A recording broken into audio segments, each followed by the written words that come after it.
Hey guys, KTLZ here. Welcome back to the final episode of Professor Layton and the Curious Village. I don't believe that any other Let's Player actually went through all of this game, because I've been looking on YouTube and I couldn't find any. So I must be masochistic.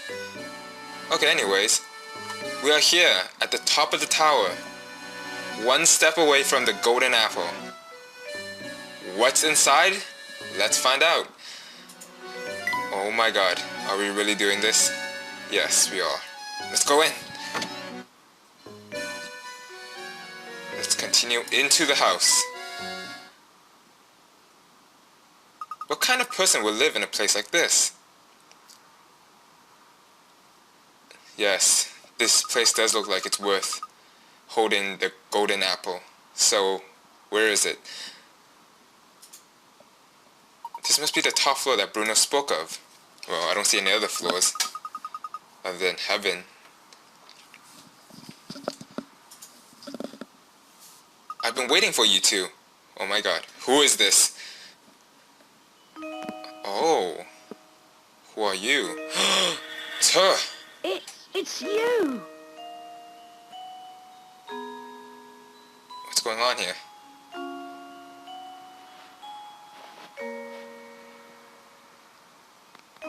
Oh my god. It's Flora. What's this? What's going on here? My boy, what you see here is the golden apple. Oh my god. She is the golden apple. You're the golden apple?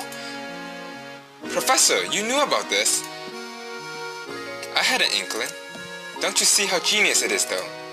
The Baron didn't write the will to find a successor to his fortune. His true aim was to find a worthy guardian for his daughter. And he was willing to put his whole fortune on the line to do so. Oh, it's epic! Yes. My name is Flora. I've been waiting here in the tower for so long. Were you locked up in here the whole time? Oh no, but before Papa passed, he told me that I should wait here until someone from outside St. Mystere came for me. Papa said that whoever came for me would be someone I could trust with my life. Wow, that's a pretty big assumption actually. So that's why you kept watching us move about town. Huh? Oh my god. We're being attacked. Shit. What's going on? Who is it? Let me guess. Freak. That's a flying machine. Whoa. Oh my god, it's Don Paolo. Shit, man, what did I ever do to you? Ready or not? Oh, shit. Follow me. Come now. Oh my god. See? The tower is collapsing, just as I predicted in the first episode.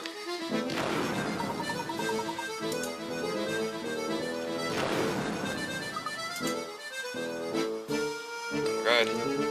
Oh my god, oh my god, oh my god. Run, run, run. See, I love it. For a game so simplistic, they actually have cinematics to it, which is amazing.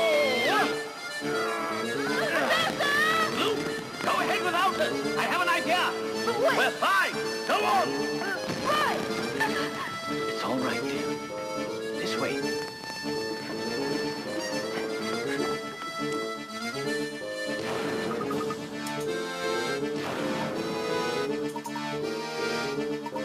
Yeah, now this is where the professor really shines. Let's see Phoenix right through this.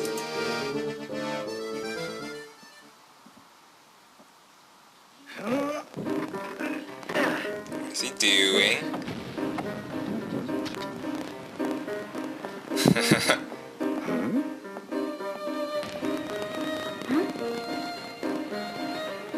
I love it. She's just so calm about this.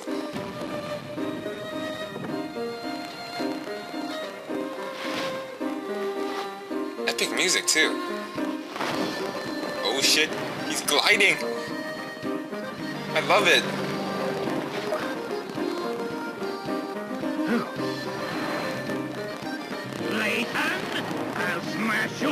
out of the sky!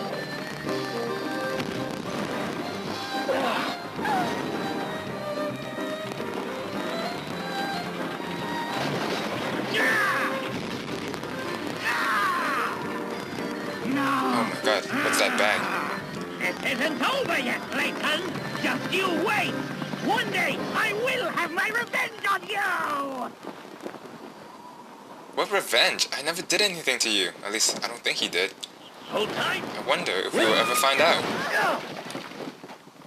Oh wow, that was epic.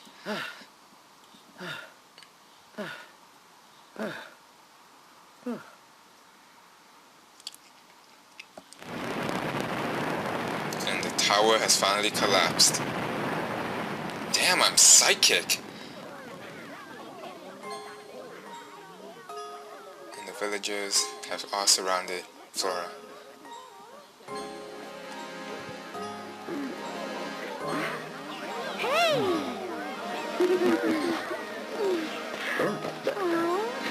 Aww.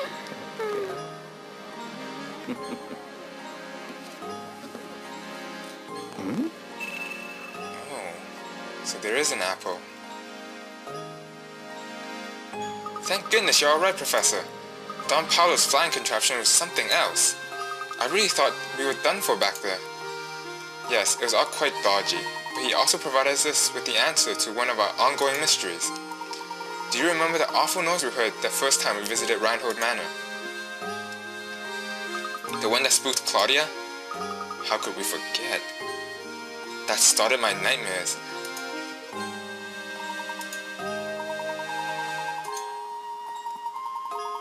I see.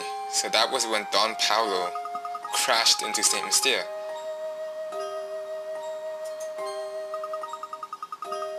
So if Flora's the golden apple that everyone's been looking for, that means the treasure that Lady Dahlia and the others were chasing never existed in the first place. Oh. There is a treasure actually. Okay. Yes, she does. No, you do. You really do. I know more about you than you. Once again, the professor knows everything. The noise hasn't solved. Apparently it was just Don Paulo. Yes, the treasure is here. Okay.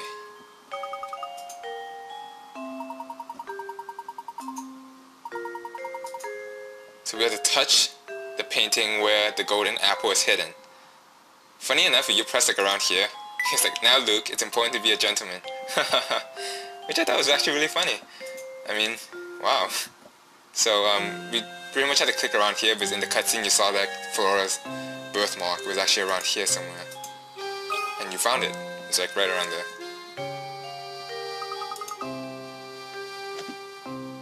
What are you doing? A hidden switch! Oh my god. It activated the wall! Oh wow. It was there all along, and none of us knew. This is amazing. I mean, you would think they would have pressed every like nook and cranny of this place when they were searching for it, but no.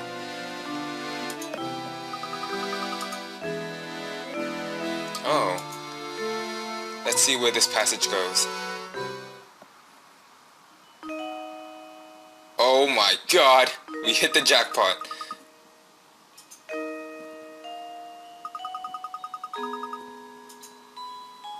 Listen closely, Luke.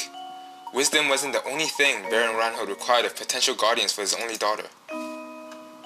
You saw too, did you not? That peculiar mark on her neck that only appeared when she laughed?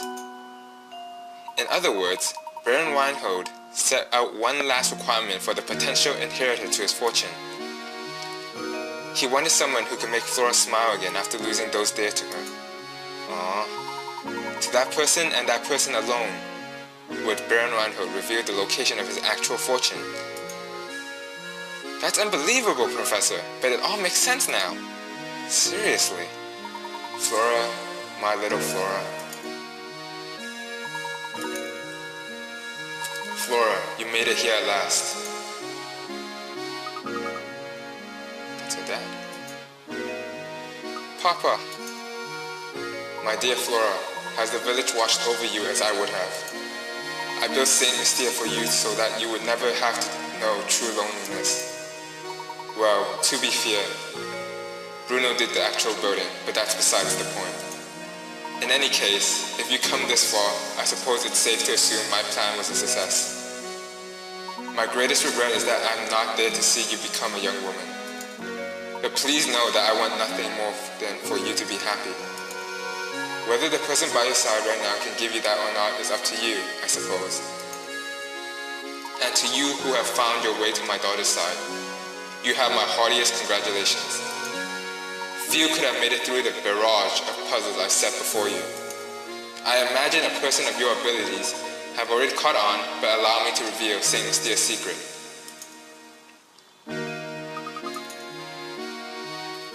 Recently, I was told by my physician that I don't have much time left on this earth. I could come to terms with dying, but the thought of leaving my only child alone in the world torments me. This is why I've commissioned Bruno to construct Saint Mystere. At least this way, she'll be safe and protected until she's old enough to venture to the outside world. Streets and buildings are the bones of a village, but its heart is the people who live in it. This is why I asked Bruno to create all the villagers here, as well as all the puzzles hidden within them.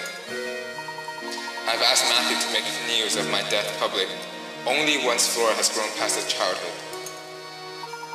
So, stranger, how does my beautiful little flower look now? I imagine she's blossoming into adulthood.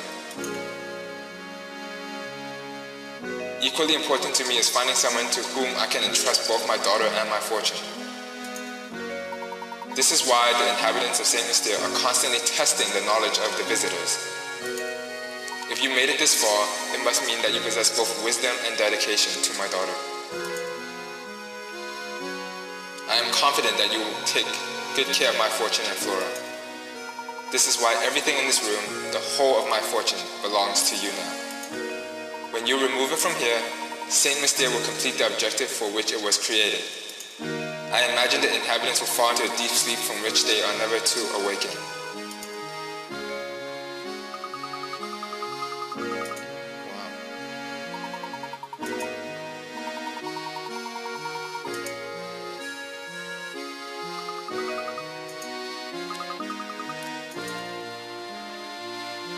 So, I leave it to you, brave traveler.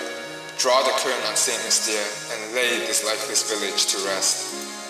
Above all else, take care of my precious daughter. She's in your hands now. Oh, God. It's so sad. Oh my God. I'm crying. This is not possible. Flora, by right, this inheritance belongs to you. You should be the one to decide what's done with it. I don't want it. But whatever not, my dear.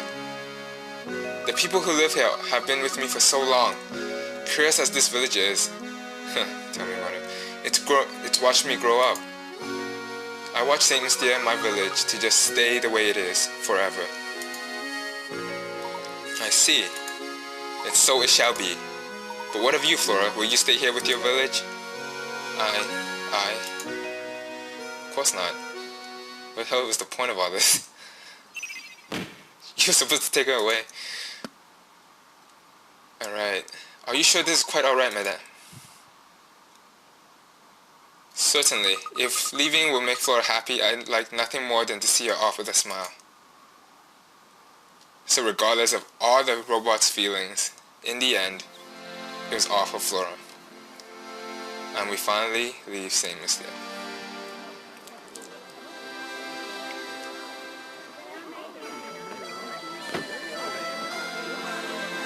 Drive away as the morning shines brightly over this last village one more time.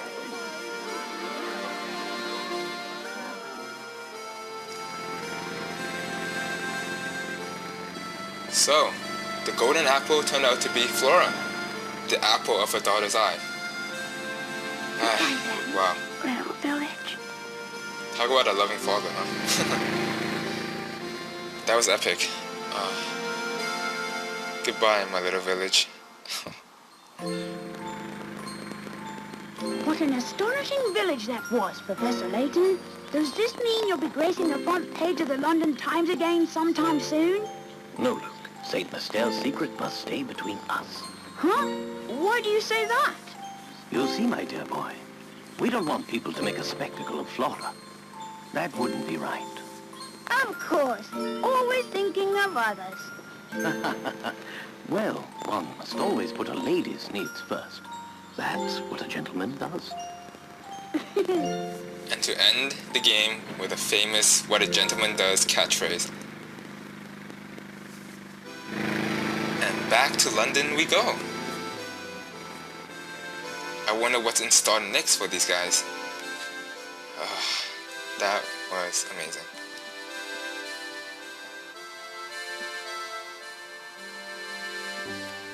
And that's it, guys. That's the end of the game. We started off rough, but we finally made it. Oh my god.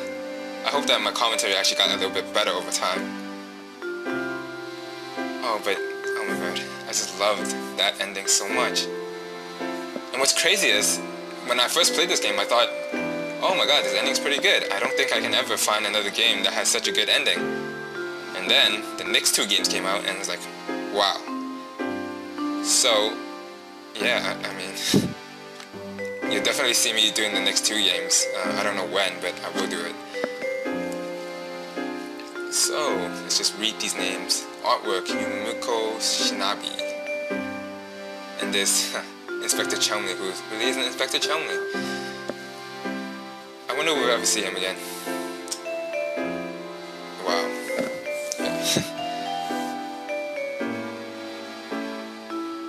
Let's see, Kazuya Kuronari. The puzzle creation, Akira Tago. He's a genius. These puzzles are fun, and like, first going into this game, you would not assume that this game would be fun. I didn't even touch this game when I first got it for like the first month. I know, right? What the fuck? But yeah, when I first started playing it, I was like, I can't let go. And oh my, yeah, seriously. Just me rambling because, you know, there's nothing else to do.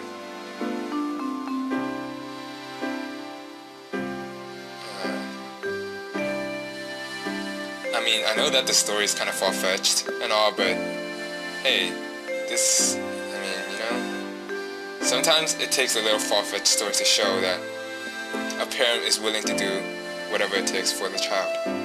And it's, you know, it's nice. It's nothing more than like watching a, you know, a family movie comes out. I can't even think of one, but you know.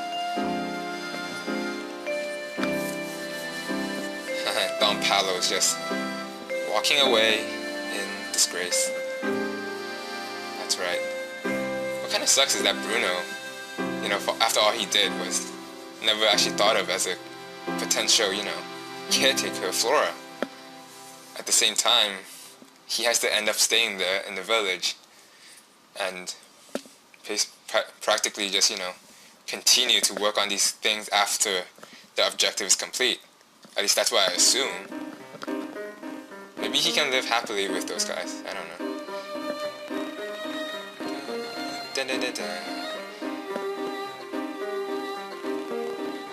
And the music for this game, absolutely perfect.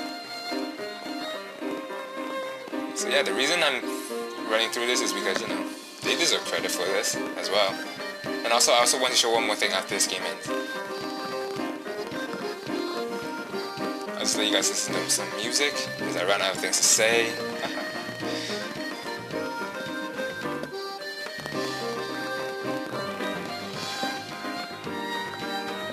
This is the Professor Layton theme, if you guys want to know.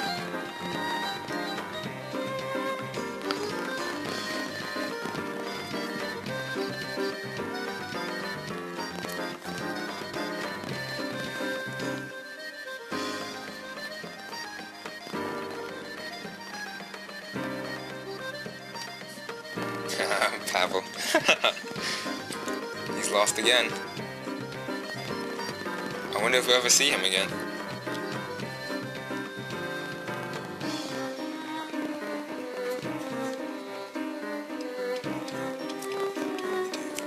Statch and scoffing. Yeah. That's right, looking all cool over the village. Hell yeah.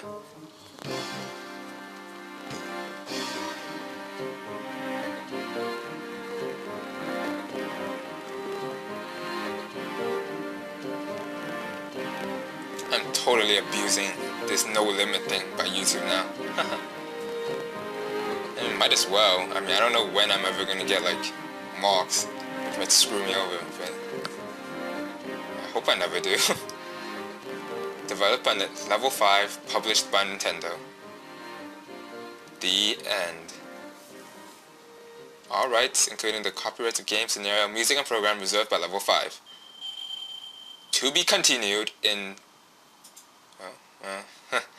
I'll tell you guys later. Though you've reached the story's end, it's far from over. There's actually like 120 puzzles. Actually a little bit more, I think. My game will save now. Alright. Yes, let's say I complete a game here. Alright, and when you see the golden Layton on the side, that means you just completed the game. So, I think we actually showed this scene before, other than the first episode. So it's kind of cool because we kind of went full circle, you know?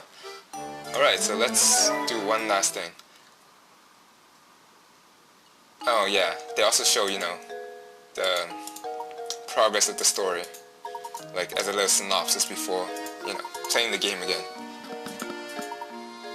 Alright, I just want to go inside, and as I said before, I want to show you guys the last of the mysteries and all the journal entries.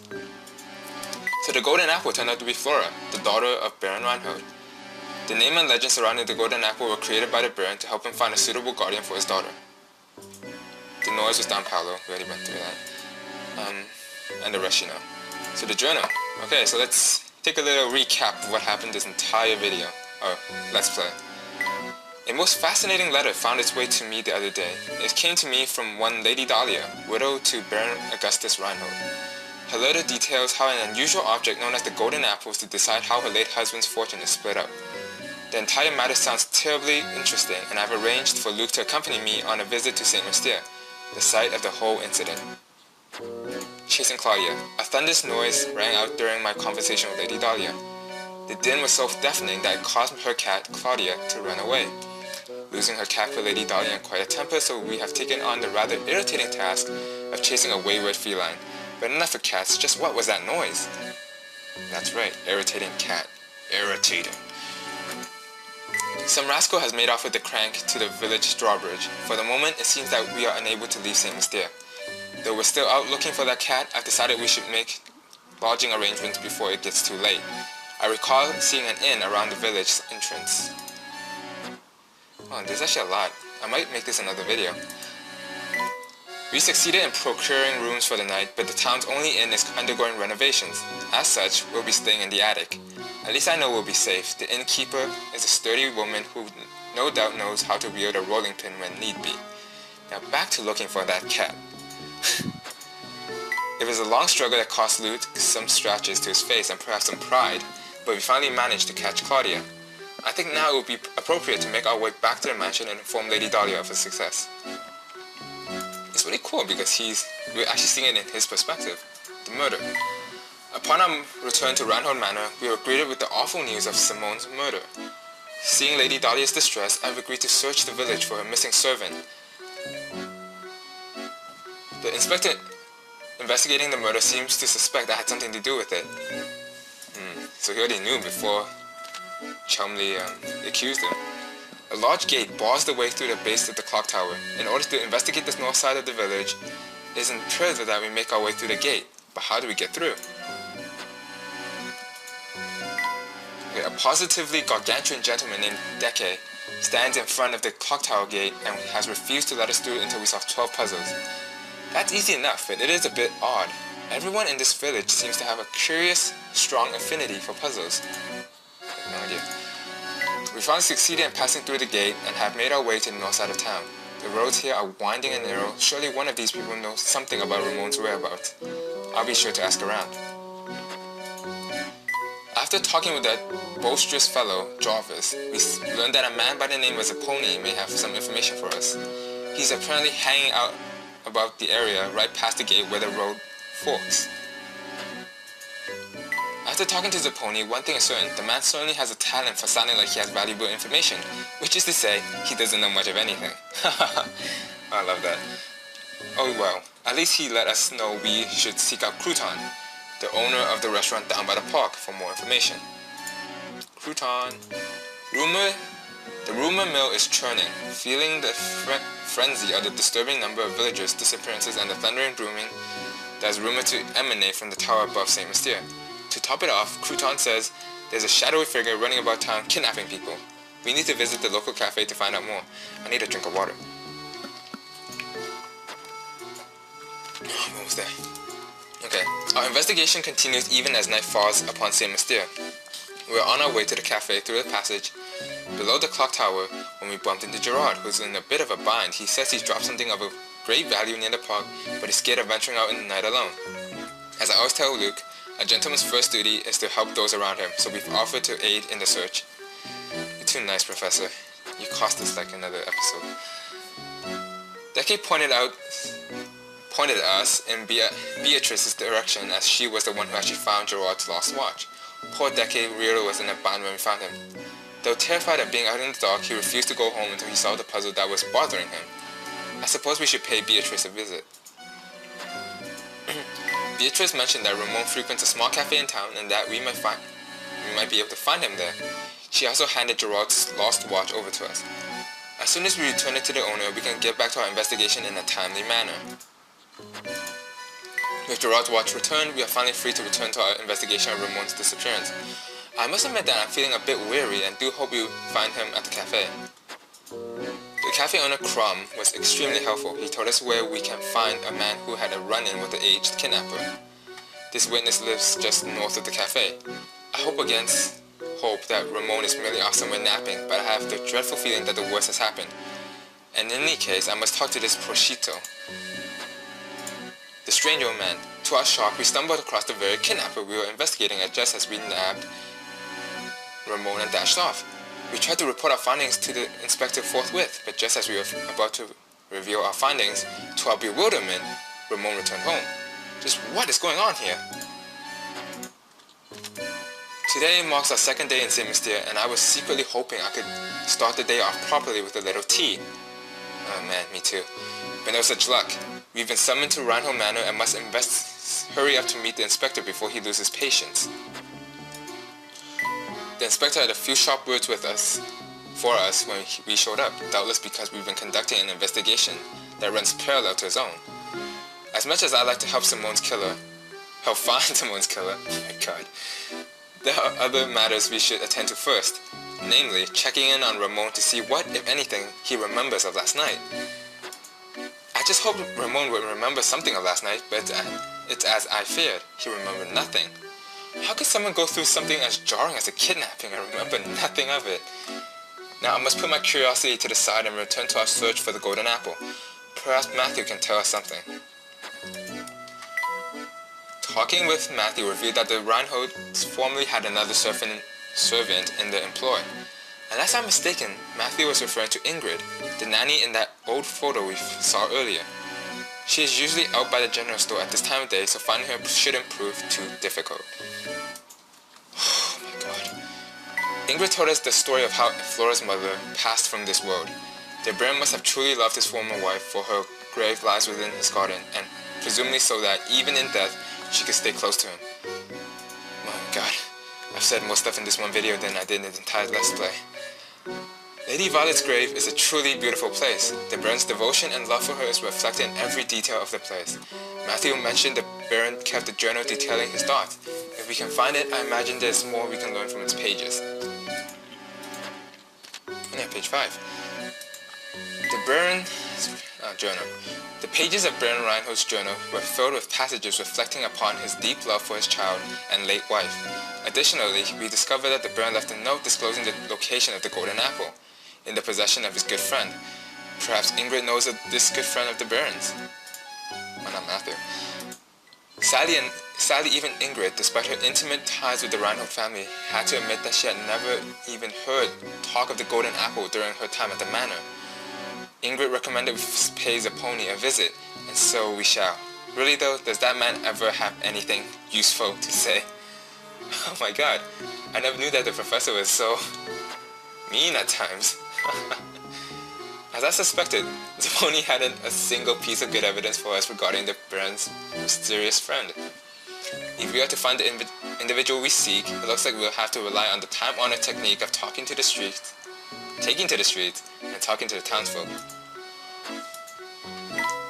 While talking with Giuseppe in the market, I stumbled upon a newspaper article outlining the inspector's latest caller. As I turned to leave the market, I bumped into a man named Archibald, who claims to be a friend of the Baron's.